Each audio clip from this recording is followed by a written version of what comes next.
सर्वोच्च न्यायालयाचे सरन्यायाधीश डॉक्टर भूषण गवई यांच्यावर झालेल्या हल्ल्याचा आंबेडकर राईट्स वकील संघटना मुरबाड यांनी जाहीर निषेध व्यक्त केला। सरन्यायाधीश डॉक्टर भूषण गवई यांच्यावर न्यायालयात थेट चप्पल फेकण्याचा प्रकार वकील राकेश कुमार यांनी केल्याचा संतापजनक प्रकार घडला।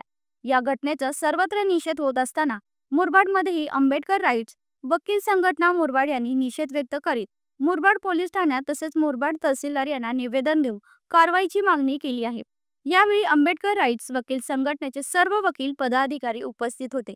राकेश कुमार यांनी जो हल्ला केलेला आहे त्याच्याबाबत आम्ही मुरबाड वकील संघटनेच्या आंबेडकर राईट्स वकील संघटनेतर्फे आम्ही आज जाहीर निवेदन मुरबाड पोलिसांना देऊन आम्ही त्याचा जाहीर निषेध नोंदवत आहोत आणि यापुढे भविष्यामध्ये असा प्रकार घडू नये यासाठी तातडीने काहीतरी उपाययोजना करण्यात यावी अशी आमची मागणी आहे। ठेवलेली आहे। या संपूर्ण घटनेचा मी अतिशय मनापासून याचा विरोध करतो। जी घटना झाली त्याचा निषेध करतो आणि अशा प्रकारची घटना पुन्हा होणार नाही यासाठी शासनाने आणि सुप्रीम कोर्टाने काहीतरी पावलं उचलणे अपेक्षित आहे।